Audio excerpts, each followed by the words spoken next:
The certified letter arrived on a Tuesday morning.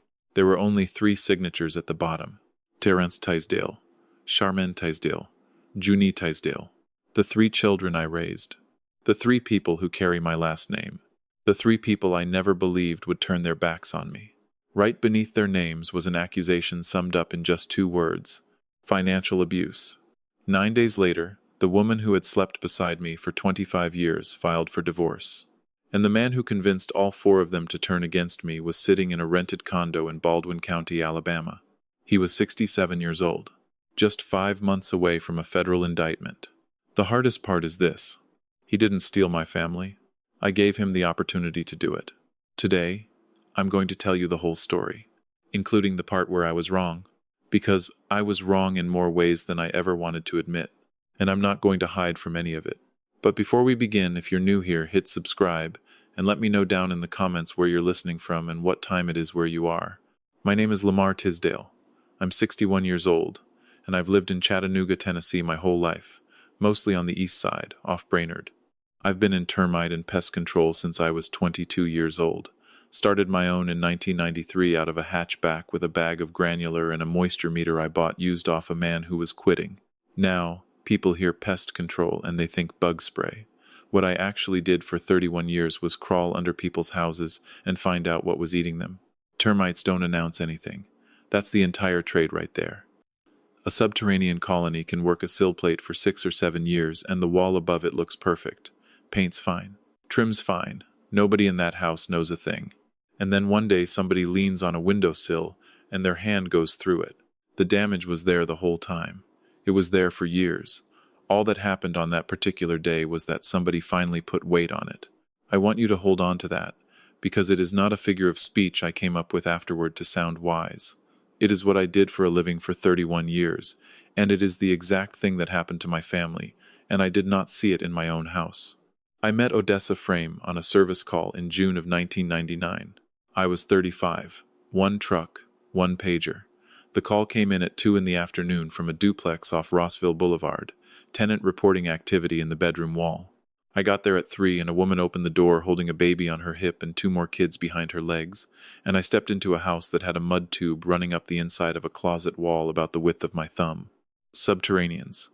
In the wall. Active. I pulled the baseboard in that closet and the pine behind it came out in pieces in my hand like a honeycomb. The joists under that back bedroom were gone. Not damaged. Gone. I put my screwdriver through one to the hilt. 3 children sleeping in a room with a floor that was going to give. I went back in and told her, and I watched her do arithmetic she had already done 100 times before I ever knocked on that door. She said, "What's it cost?" I said, "Treatment's $1,100, the framing's another $22-23, and that's somebody else's trade." She said, "Can you do payments?" I said, "The landlord's got to handle the structure. That's not a tenant repair, that's a habitability issue." And she said, "I've called him 4 times. I want to tell you what I did, and I want to be honest about why, because I did not do it out of pure goodness. I did it because I had already seen that bedroom floor and I was not going to sleep. I treated that house that day, full perimeter, and I went and got my cousin Purnell, who framed for a living, and the 2 of us sistered those joists on a Saturday and Sunday with material I bought at the yard on 6th. Then I wrote NC on the ticket and handed it to her. She looked at it and said, "What's NC?" I said, "No charge." And that woman followed me out to my truck and stood in a gravel lot arguing with me for 11 straight minutes. Not thanking me, arguing. She wanted an invoice. She said she worked, she had a job at a dental lab, she was not a charity, and she would pay it out over a year. I said, "Ma'am, it's already done. There's nothing to argue about." And she said, "Then you shouldn't have done it without asking me." That is the first conversation I ever had with my wife. Write that sentence down somewhere, because in 26 years I heard some version of it 3 times, and I did not learn it until it was over. We married in September of 2001. Her 3 were Terence, who was 7, Charmaine, who was 4, and Junie, who was the baby on her hip, who was 14 months old. Their father was Otha Frame. He left in the fall of 1998. Des told me about him early, and she told me plain. He'd gone down to Atlanta on what he called an opportunity, came back twice in about a year, and then didn't. She filed for support in 2000. They found him in Mobile in 2003 and got an order. He paid for 6 months and then quit. By 2005, the state had stopped trying, and so had she. Total that man ever paid, across everything, including those 6 months, $5,200. I know the number because Des kept every piece of paper about Otha Frame in a shoebox on the shelf of the hall closet for 25 years. And I never opened it, not one time in 25 years. I thought that was respect. I've had a long time to sit with whether it was respect or whether it was a man who did not want to hear the answer, and I have landed somewhere I do not enjoy. Here's what those 25 years actually were. Terrence had a district science thing in the 6th grade, and Des was on a shift she could not move. I left a termite inspection half done on Signal Mountain and stood in a middle school gym in a work shirt with Tisdale stitched on the pocket and watched an 11-year-old boy explain soil erosion to 3 judges. And he kept checking. Every 90 seconds, that boy's eyes came up to see if I was still standing where I'd been standing. He called me Mr. Lamar for about 2 years. Then one afternoon in the truck on Dodds Avenue, eating a sausage biscuit, he said, "Dad, can we stop at the one that's got the good ice?" Said it like he'd been saying it his entire life. I didn't react. I did not say one word about it. I drove to the one that's got the good ice, and I bought that boy a cup of ice.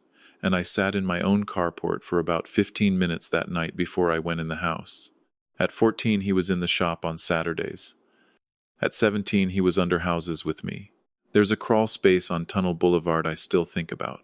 August of 2010.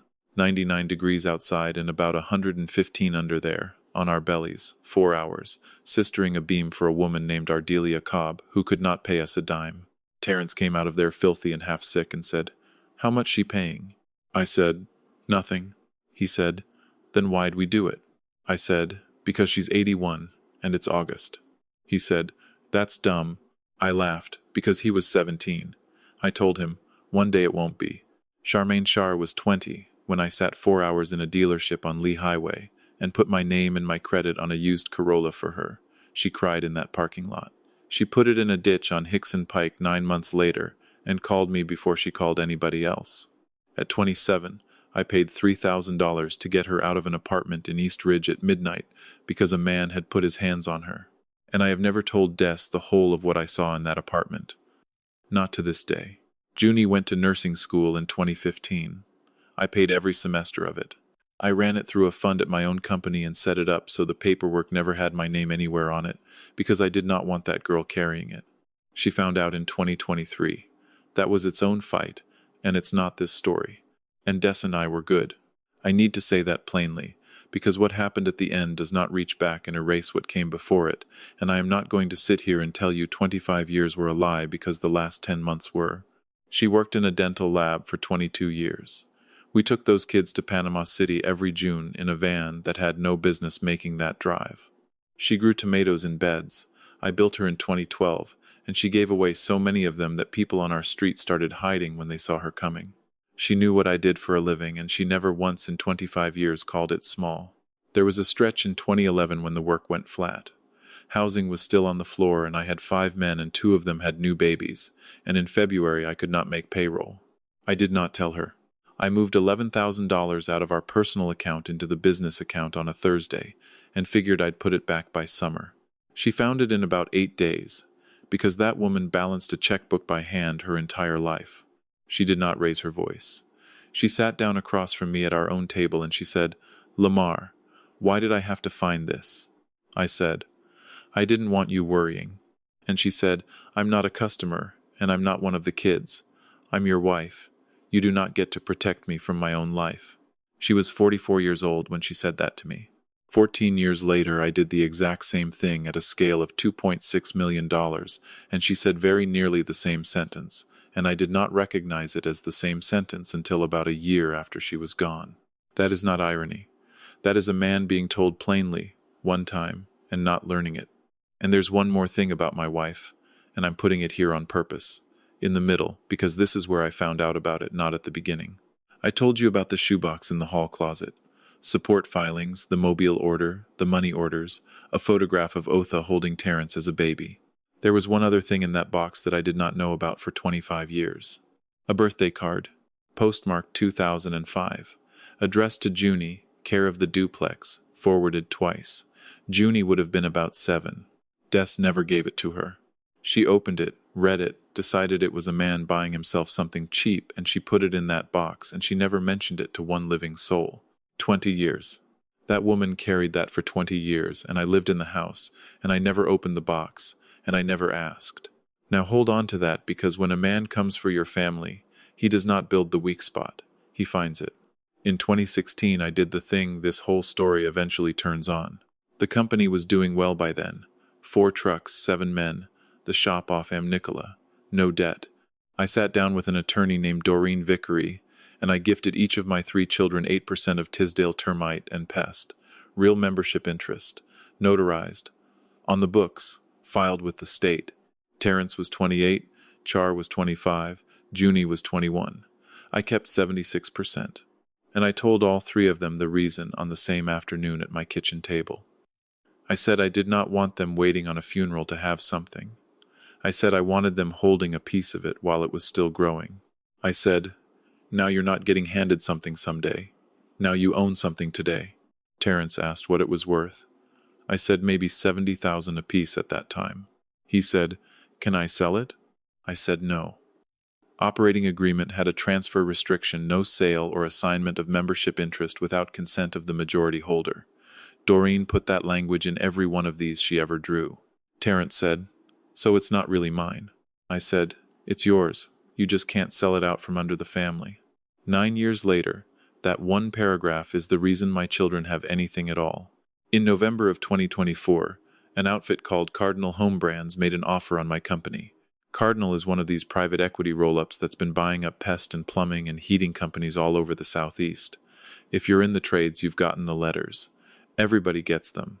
They came in at $2.6 million, 76% to me, 8% each to Terrence, Char, and Junie, $208,000 apiece. Terrence called me 11 times the week he found out. Char cried on the phone. Junie asked me twice whether I was sure I wanted to sell, which is the only question any of the 3 of them asked me about the actual company. And then in January, it ran in a local business weekly. 2 paragraphs. Regional pest control firm in acquisition talks with consolidator. They didn't print the price, but they printed the multiple range Cardinal had been paying in the market, and anybody who can work a calculator could get inside $100,000 of it in about a minute. Otha Frame read those 2 paragraphs in Alabama. I know he read them, because 18 months later his own attorney put it in a filing, trying to argue he had reconnected with his children out of paternal feeling, and the government came back with his search history. He had run all 3 of his children's names and my company's name inside the same week that article ran. That's when he came back. Not because he missed anybody. Because 3 people who shared his blood were about 90 days out from $208,000 apiece. He came in February, diesel dually with chrome on it. A watch you could read the time on from across a parking lot. He was in development now, he said. Gulf Coast, commercial, partners in Mobile and Pensacola. He called Char first. That was not luck. Char is the one who'd been asking about him since she was 15. She's the one who found him on social media in 2019 and sent a message and got nothing back, and cried about it in her mother's kitchen for a solid week. I know because I was standing in the hall. He picked the one who had already reached for him once and gotten nothing back. They met at a place on Broad Street. He paid. He told her he'd been trying to find a way back for 20 years and had been too ashamed to knock. Char called Terrence that same night. Terrence held out about 11 days. Told me at the shop he didn't care one way or another and was only going because his sister asked. He came back from that dinner different. I saw it on him the next morning. He was quiet in a way that is not like him. I asked how it went, and he said fine. Then about an hour later, standing at the parts shelf with his back to me, out of nowhere he said, he remembered my birthday, 27 years. He'd been 7 years old when that man walked out, and he was 36 standing in my shop, and what got him was that Otha Frame said a date out loud. Junie went to the 3rd dinner and did not go to a 4th. She told me why about a year later. She said he asked her 4 questions in an hour and a half, and 3 of them were about money. He took all 3 of them to Atlanta the 2nd weekend. Suite, hotel, the whole thing, and he picked up every dollar of it. He took Char to a mall in Nashville and spent about $1,100 on her in an afternoon. I saw that truck in my own driveway one time, in March. He didn't come in. He sat in it with the engine running while Shar went inside for something, and I stood at my front window and watched him for about 2 minutes. He never got out of that truck at my house. Not once in 10 months. A man who genuinely wants to make things right with his children eventually knocks on the door of the man who raised them. That man sat in a leased dually with the air conditioning running. And here's what he was actually doing the whole time, which nobody could see, including me. He was establishing that he had money. The truck, the watch, the suite, the shopping, all of it was a 10-week advertisement. And the product was Antler Bay Partners LLC. The pitch came in April. He made it to Terrence first, at a restaurant on Market Street, and Terrence brought it to my kitchen table like a man carrying home something valuable. Roll the payouts into the development. 208 apiece, 624 total, into a coastal commercial project outside Foley, Alabama. Otha would match it. 3-year hold. Terrence recited the projected return like he was reading it because he was. He said, "Pop's been doing this 20 years. Pop, February to April. And that man had gone from somebody they'd met 3 times to Pop." I said no. I said it was my opinion, and they were grown, and it was going to be their money. But I said, "Terrence, before anybody signs anything, I want a private placement memorandum, an operating agreement, and 2 years of financials on any project he's already finished. Any real developer has that in a drawer. Ask him." He said he'd ask. Nothing came. I asked again in May. Nothing came. I asked a 3rd time in June, and my son told me I was being disrespectful. So in June I did what I should have done in February. I called a man named Bud Lanfear, who I've known 30 years and who does title work in Mobile, and I asked him to pull whatever was public on Antler Bay Partners and on Otha Frame. He called me back in 5 days. Antler Bay Partners, LLC, had been formed in December of 2024. That's 1 month after Cardinal made the offer, and 2 months before Otha Frame drove to Chattanooga. There were 2 prior entities in Alabama, both administratively dissolved. Gulf Antler Group, 2017 to 2019. Frame Coastal Partners, 2020 to 2022. There were 2 civil judgments against Otha Frame in Mobile County, both fraud. And there was a criminal conviction in Escambia County, Florida, in 2014, theft by deception, over $20,000. He served 19 months. He was in a state prison in Florida while my children were in high school and college, and not one of the 3 of them knew it. I had all of it on paper on a Wednesday, and I sat with that folder for 2 days before I did anything, and I want to be clear about what I was weighing. It was not whether it was true. It was true. What I was weighing was that I was about to hand 3 people a document, proving their father was a convicted thief, 4 months after he'd said their birthdays out loud. Doreen Vickery told me to send it certified with a 1-line cover letter and say nothing else. I didn't do that. I called all 3 of them and asked them to come to the house on Sunday, because I thought if it came from me at my own table it would land as care instead of as an attack. I have thought about that a great deal. I don't believe there was a version of that Sunday that went well, but there were versions that went less badly, and I did not find one of them. They came. Des made a chicken. That was the last meal the 5 of us ever ate at that table together, and I did not know it while it was happening, which I think is how it always goes. I put Bud's folder on the table after we ate. I said, "I need y'all to look at this before anybody signs anything." Terrence didn't touch it. He said, "Where'd you get this?" Char read the first page and said, "This is from 2014. He told us about that. His partner set him up." I said, "Char, he was convicted. He served 19 months. She said, "He told us." And I looked at my daughter and said, "When did he tell you?" And she couldn't answer that, because he had told her about 10 minutes after she would have heard it from somewhere else, which is how that man ran his entire life.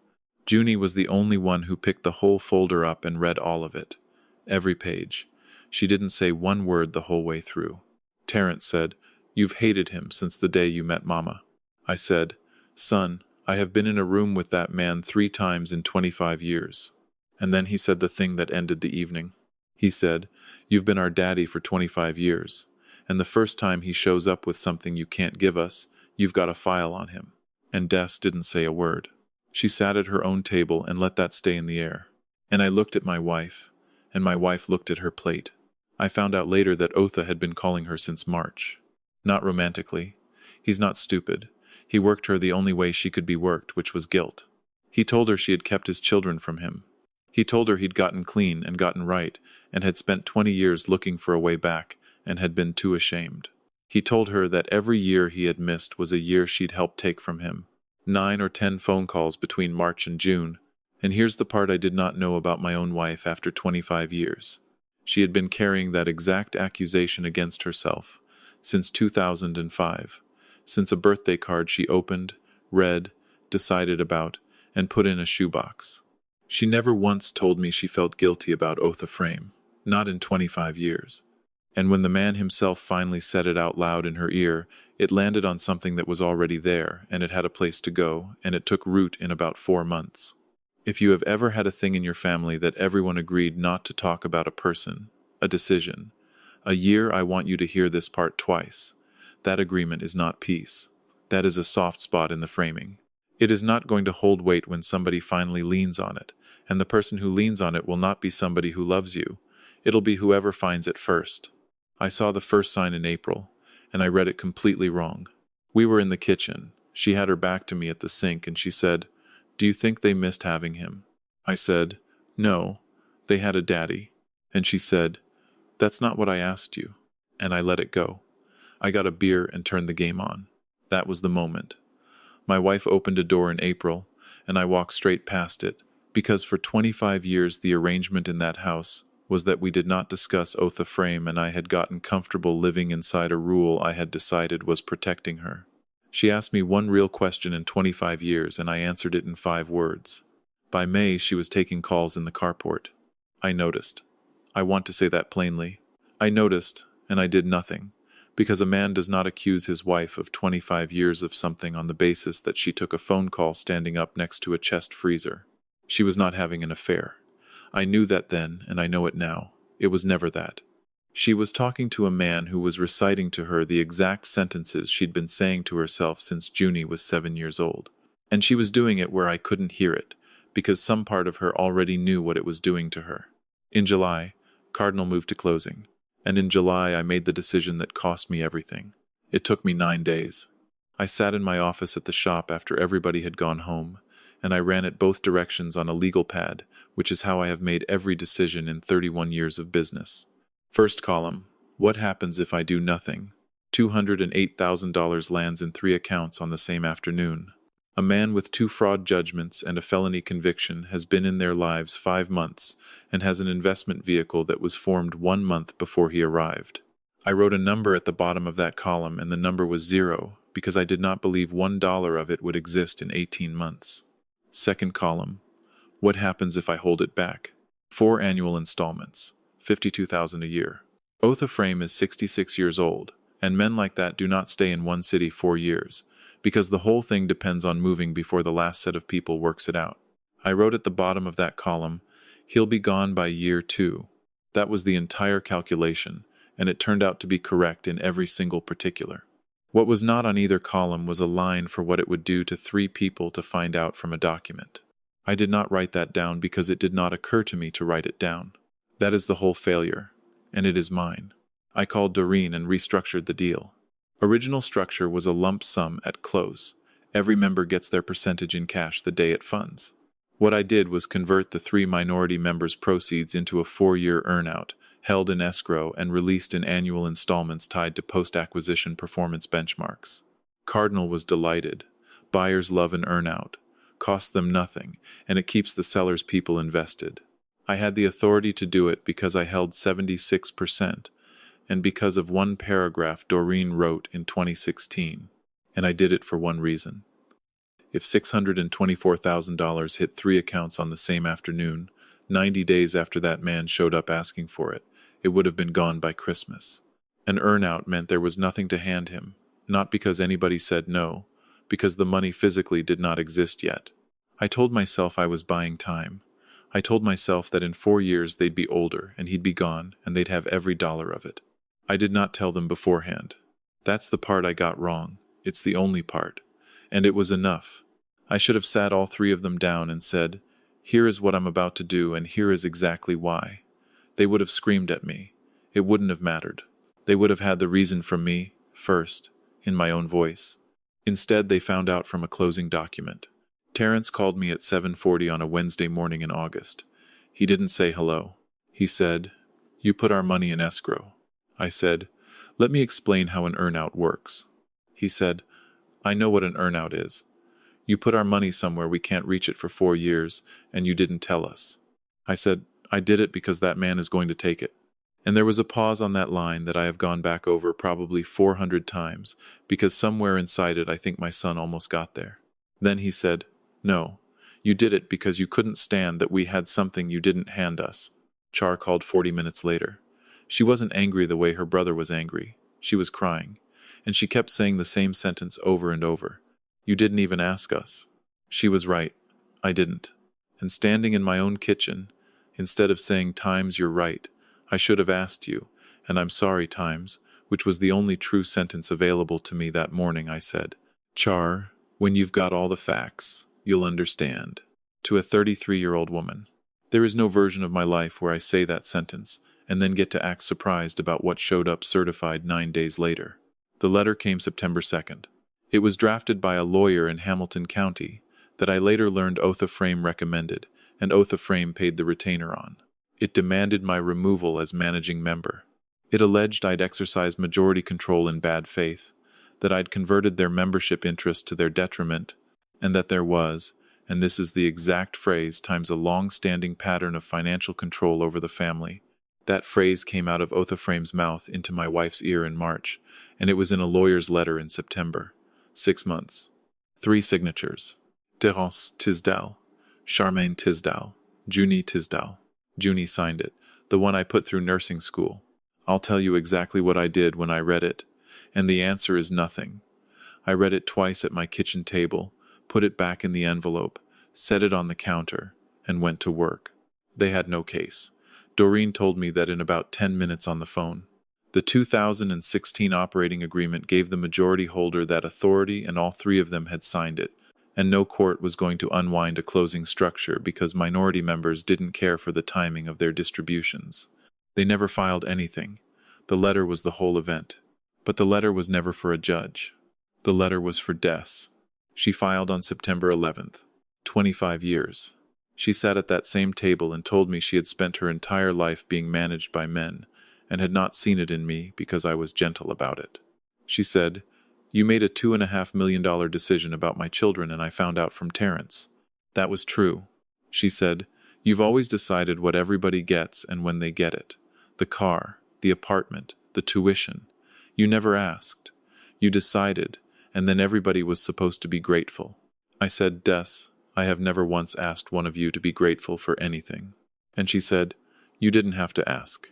She moved out on the 24th of September into an apartment off Dayton Boulevard. Terrence and Shar helped her move. I sat in that house by myself that night. And here's the thing about being left at 60, that nobody puts in these stories. They took the pictures, all of them. 25 years of school photos and beach trips and graduations came off those walls in about 40 minutes. And there were rectangles on the paint where the sun hadn't gotten in 2 decades. I lived in that house with those rectangles on the wall for 5 months before I painted over them. Terrence carried the couch out. He had one end and Shar had the other, and I stood in the doorway of my own kitchen, and neither one of them looked at me. Last thing out was a dresser from the back bedroom, and it hung up on the door frame the same way it had hung up going in 2001. Terrence couldn't get the angle on it. And without thinking about it at all, 25 years of muscle memory, I said, "Drop the back end and come at it from your left." And he did it. He dropped the back end and came at it from his left, and it went through clean. And then my son stood in my driveway holding one end of a dresser and realized what had just happened, and something went across his face, and he didn't say anything, and he put it in the truck, and he left. That is the last time my son and I said words to each other that were not through an attorney. I did not tell one person for 12 days. Not Hollis Pruitt, who I've known since we were 8. Nobody. I went to work, and I came home, and I sat in a house with rectangles on the walls. Hollis found out from his wife, who found out at church. He came over on a Sunday in October with a sack of pecans off his own tree and let himself in the way he's done for 30 years. He looked around that living room at the marks on the paint, and he sat down. He said, "How long?" I said, 3 weeks. He said, "Lamar, I said, I know. He didn't say another word about it. And he came over on Sunday afternoons for the next 5 months, and in all that time we talked about it maybe 3 times total. That's what 50 years buys you. A man who comes and sits in a room with marks on the wall and doesn't require you to perform anything. The divorce wasn't contested, and it wasn't ugly, and it took until March. Des did well, and I want that stated plainly because of what comes after. Tennessee's an equitable division state. 25 years, and I was sitting on the proceeds of a $2.6 million sale. She left with the house, half the retirement, and a cash settlement of $540,000. I did not fight her over $1 of it. I told Doreen to be fair and stay out of the way. I bought a small place in Red Bank, 3 bedrooms, moved in April. And by then I had lost all 3 of my children. Junie's was the worst of it because Junie came to me. October, she came to the shop, not the house. Sat down in my office and said, I need you to tell me you didn't do it to punish us. I said, I did it because that man has 2 fraud judgments and a felony. She said, that's not what I asked you. And I said the sentence I have gone over more than any other in this entire thing. I said, Junie, I'm not going to defend myself to you. She sat there a second. Then she said, okay, and she left. And I did not see my youngest child for 8 months. I was proud when I said it. That's the honest word for it. I was 60 years old, and I'd just been called a controlling man in a lawyer's letter signed by 3 children I raised, and my pride got in front of the one who came to ask. She gave me a door, and I closed it. Here is what happened over the next 14 months, and I did not do one single thing to cause any of it. The earnout held. There was no lump sum for Otha Frame to take from those kids, exactly as I intended, which meant that by the end of that year he had spent 10 months and a great deal of borrowed money on a play that produced nothing. So he went and got the money that was liquid. Des's settlement funded in March. $540,000 into an account belonging to a 58-year-old woman who had just walked out of a 25-year marriage, and who had been told for a year by the father of her children that she'd spent her whole life being managed by men, and it was time she made her own decisions. He had her into Antler Bay Partners on the 9th of April, $385,000. She kept $155,000, and she put $385,000 into a limited liability company formed 16 months earlier by a man who had abandoned her with 3 children under 8 and paid her $5,200 across 25 years. Terrence put in $31,000, everything he had outside the escrow, and some of it borrowed against his truck. Char put in $14,000. Junie put in nothing. She was asked twice. She said no both times. The second time was at Thanksgiving, at the apartment on Dayton Boulevard, at a table I was not at for the first time in 25 years. Terrence asked her in front of everybody, which is what you do when you already know the answer and you want the room to do the work for you. She said no in front of her mother, her brother, her sister, and the man himself. She was 29 years old. She had signed a letter against me 9 weeks earlier, and she still would not put $1 in that man's hand. She told me later what she said to her brother when he pushed her. She said, the only reason I'm going to have money in 4 years instead of nothing right now is a decision I signed a letter against. I'm not making another one. She didn't tell me that at the time. We weren't speaking. I knew about the $385,000 4 days after she signed it, and the only reason I knew is that Junie called me. We were not speaking, and she called me anyway. She said, Mama put $385,000 into Antler Bay. I said, when? She said, the 9th.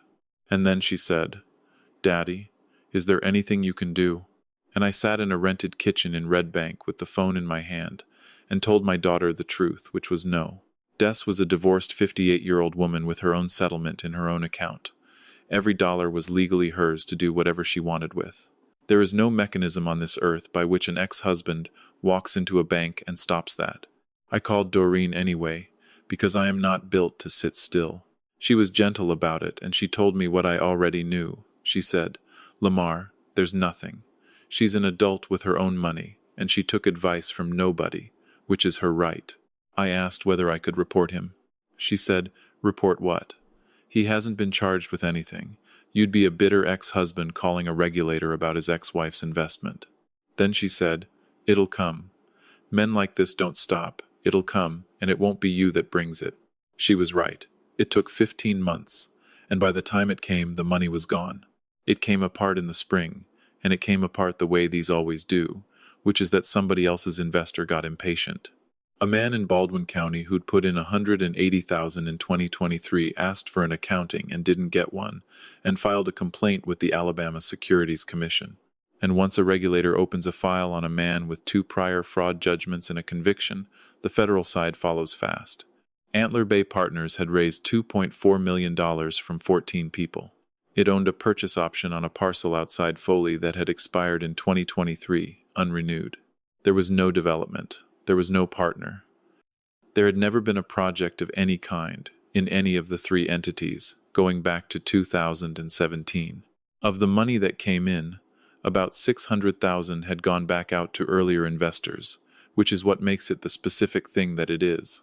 The rest went to a leased truck, a boat, a condo lease, and a woman in Ocean Springs, Mississippi that not one of his children had ever heard of.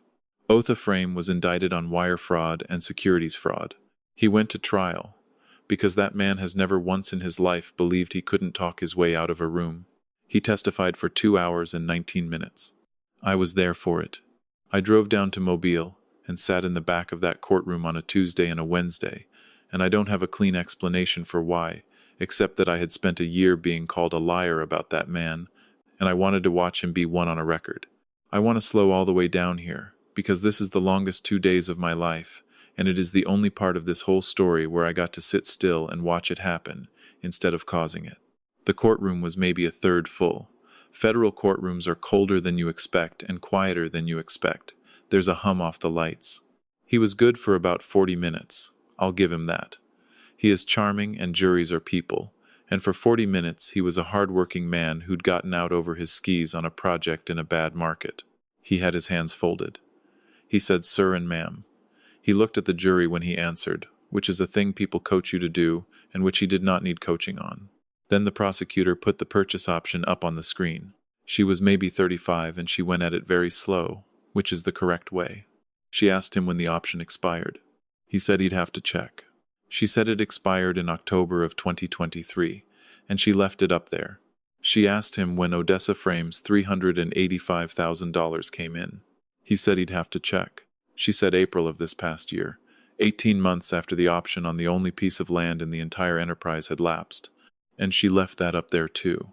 Both dates, side by side, and she didn't say anything for a second, which is the part that I think about. Then she asked him to describe the development. He said, coastal commercial. She asked him to describe the commercial component. He said, mixed use. She asked him to name 1 tenant, 1 contractor, 1 architect, 1 engineer, 1 permit on any project in any of his 3 companies going back to 2017. And a 67-year-old man sat on a federal witness stand and could not produce 1 sentence about a business he had spent 30 years telling people he ran. He said the word infrastructure twice. He said phases. He said his partners handled the operational side, and she asked him to name one, and he named a man who had been dead since 2018. And I watched the jury while he did it. There is a specific thing that happens to 12 faces when they all quit believing somebody at the same time. It's not dramatic. Nobody gasps. What happens is that they stop looking at him and start looking at their hands, all of them, more or less at once, because it's embarrassing to watch. I saw it happen at about 11:40 in the morning on a Wednesday. 97 months, 8 years and a month. He'll be past 75 when he comes out. Restitution ordered at $2.1 million against a man with about $900 in a checking account. Des will not see $385,000 again. Terrence will not see 31. Char will not see 14. Junie sat with me the second day. That's how we started talking again, and I'll get to that. Terrence and Char were not in that courtroom either day. Here's where everybody landed. Terrence is 37. The truck he borrowed against got repossessed out of the lot at his own job in front of the crew he leads. He's still in the trade, running a route for a company out in Ultawa, which is honest work, and he is very good at it, and he learned every bit of it on his belly under a house on Tunnel Boulevard with me. He will never own a company, not because anybody stopped him, because the $31,000 that would have started one is in a boat broker's account on the Gulf Coast. His first earn-out installment paid in April, $52,000. He has never said one word to me about it. What he did do was call Doreen Vickery's office and ask whether the earn-out schedule could be accelerated. She told him no, and she told him who structured it and why, and she told me about the call afterward because she thought I should know. Char is 34. She moved in with her mother, and they're both still in that apartment, and she's working 2 jobs, because $155,000 does not carry 2 women very far in a city where one of them used to own a house outright. She sent me one text. It said, "I hope this is what you wanted." I didn't answer it, and I'm not going to. I'll tell you the hard one, and then I'll move on from it. Char has a daughter, Nova. She's 4. I have not seen that child since September of the year all this happened. She called me Pop Pop. She was 3 the last time. She's 4.5 now, and I do not know whether she remembers what I look like. And I have decided that if she doesn't, that is not something I did. Junie sends me a picture sometimes when she gets one. She doesn't tell her sister she does it. I keep them in a drawer in the kitchen. I don't put them on the wall. There's a version of me that opens the door for a 4-year-old, and I know exactly what that version would be signing up for, which is Des in my kitchen, and Char in my kitchen, and all of it back on my table inside a month. I'm not doing it. I've thought about it more than anything else in this entire story, and I am still not doing it. And if that makes me hard, then it makes me hard.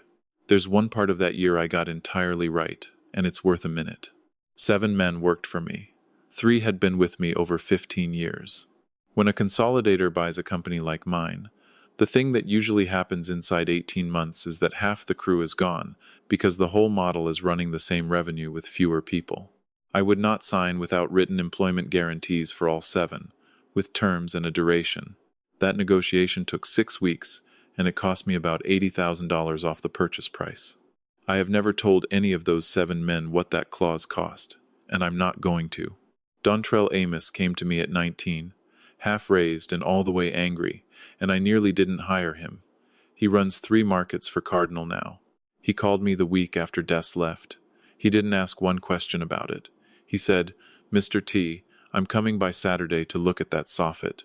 There was nothing wrong with the soffit. He came by every Saturday for 2 months and looked at things that were not wrong. Des came to my house in Red Bank about a month after the indictment came down. She'd lost $385,000.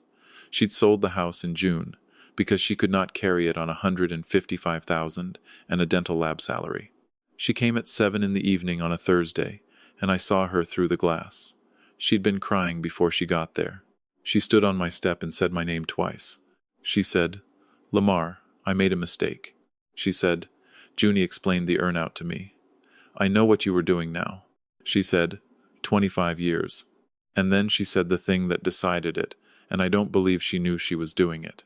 She said, "I don't have anywhere else to go." I stood on the other side of my own front door and I did not open it. Not out of rage. There was no rage left in me by then. It had all burned off somewhere in the spring. I didn't open it because of the order of those sentences. She did not come because she understood. She came because she was out of options, and the understanding arrived attached to it. And in 25 years of marriage, I had learned exactly what that woman sounded like when she was working out a problem versus when she had run out of road. She stood out there about 6 minutes. She talked the whole time, and I heard every word of it through that door. She said she'd sold the house. She said Char was working 2 jobs. She said the lab had cut her hours. She said, "I know you can hear me, Lamar." She said, 25 years and you won't open a door. And near the end of it she said, "You always did this. You always decided, and then you went quiet." That is the only sentence she said on my step that was true. And she said it as an accusation, on the night she came to ask me for a place to stay. Then she went back to her car. She's called 14 times since. I don't answer. Junie asked me once whether I ever would. She didn't push it, and she's never brought it up again, and I gave her an honest answer, which was that I don't know. Here's where I land on the nights I land anywhere. That woman argued with me in a gravel lot in 1999 because she would not take work she hadn't paid for. That is who I married.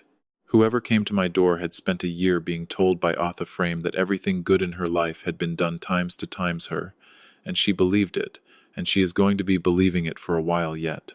I'm not waiting on her. A man my age can waste his last 20 years standing at a window.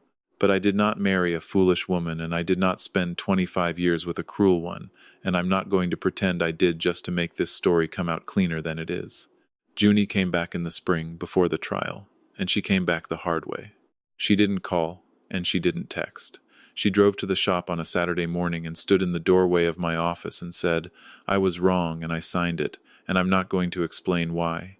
That was it. No speech. I said, "Sit down." She sat down. I said, "I was wrong too. You came to me in October and asked me one question, and I told you I wouldn't defend myself. That was pride. You deserved an answer." She said, "Yes, I did." Then she said, "Give it to me now." So I gave it to her. The 9 days, the legal pad, the 2 columns, the line at the bottom that said times he'll be gone by year 2. I told her I never wrote down what it would cost the 3 of them to find out from a closing document, and that it had not occurred to me to write it down. She listened to all of it. Then she said, "You had 9 days. You could have told us." I said, "Yes." She said, "Say the rest of it." And I sat in my own office and said the thing I had not said out loud to one living person. I said, "I thought you'd tell him." That's the whole thing. I did not restructure that deal only to keep the money out of Otha Frame's hands. I restructured it and kept it quiet because I did not trust my own children not to run straight to him with it inside a day. And I have never once been able to make that sound like anything other than exactly what it is. Junie sat there a long time. Then she said, "You were right about that. Terry would have called him that night." And we sat in that office about an hour and did not fix all of it, and it took a long time after that, and there were 2 or 3 conversations that were very hard. But she'd signed that letter, and she said so out loud, first thing, with no reason attached to it, and that is the only thing that could have opened that door. She testified in the fall. She was subpoenaed on the Antler Bay records. She had a group message chain from her sister's phone, and she'd never deleted it, and her attorney told her she could produce and stay out of the room. She sat in the chair anyway. Terrence's name was in that chain. Char's was too. Neither one of them has spoken to her since the day she sat down in it. She traded her brother and her sister for the truth, and she knew that was the trade when she made it, and she made it anyway. She works for Cardinal now, on the operations side, reporting up through Dontrell. She's been at it a year, and she's better at it than I ever was. So here's what this whole thing actually taught me, and I want to give you the real one, not the easy one. The easy one is times tell them first. And that's true. That's the practical failure, and I own it completely. There is a way to protect somebody that leaves them their dignity, and I never even went looking for it. And I have run a company for 31 years, and never once made a decision about a customer's money without picking up the phone, and I could not extend to my own children the courtesy I extend to a stranger, soddy daisy with a bad sill plate. But that's not the deepest one. The deepest one is this, and it comes straight off 31 years of crawling under people's houses. Otha Frame did not make the weak spot in my family. He found it. That's what those people do. They don't build anything. They locate what's already hollow, and they lean on it. And in my house, the hollow place had been there for 20 years, on a closet shelf, in a shoebox, with a birthday card in it that my wife opened in 2005 and decided about by herself and never told a soul. I knew that box was up there. I walked past it every day for 25 years. And I told myself that not opening it was respect. It wasn't respect. It was a man who did not want to hear the answer, and who had gotten very comfortable inside a rule that let him not ask. 25 years of not talking about Otha Frame did not protect my wife from Otha Frame. It left a soft place in the framing with her name on it, and when a man finally leaned on it, the whole wall went. So here is the one thing I'd ask you to actually do, and you can do it this week and it costs nothing. There is a subject in your family that everybody has agreed not to bring up. A person, a year, a decision somebody made. You know exactly what it is you thought of it about 4 seconds ago. Go bring it up. Badly, awkwardly, at the wrong time, with the wrong words. Doesn't matter, because that silence is not holding your family together. It is the exact place where the next person who wants something from you is going to put their hand. And the question I sit with, most nights, still, what in my house have we all agreed not to say, and who does that silence actually protect? Because for 25 years I would have told you it protected my wife. It protected me. Now I want to hear from you, because people come down hard on this in both directions, and I have gone back and forth on it for 2 years. Comment 1 if you think I did right that keeping $600,000 out of that man's hands was worth what it cost, and I'd do it again. Comment 2 if you think I should have told them first and taken my chances, even knowing Terry would have been on the phone to him that night. And comment 3 If you think I was wrong about the whole thing that they were grown adults, it was their 8%, and a man doesn't get to decide for his children just because he's usually right. Number 3 is the one I don't have an answer for. If you've got one, I'll read it. And tell me where you're listening from, and what time it is where you are right now. It's about 9:30 here, and there's fog coming up off the river, and it still gets me that somebody's hearing an old bugman talk while they're eating breakfast on the other side of the world. And here's the one I really want. If you've ever protected somebody quietly and had it blow up in your face, or if you're standing in the middle of one right now, deciding whether to handle it and explain later, tell me. Tell me what you decided and how it went. Because I decided wrong, and I was right about every fact, and being right about every fact bought me a house with rectangles on the walls. If this one reached you, stay with me and subscribe. It's an old man in Red Bank with a microphone and a drawer full of photographs he doesn't put on the wall. There's another one coming. This is a fictional story inspired by real emotional experiences, fully rewritten and reimagined in Chattanooga to create original content. Any resemblance to real people or events is coincidental.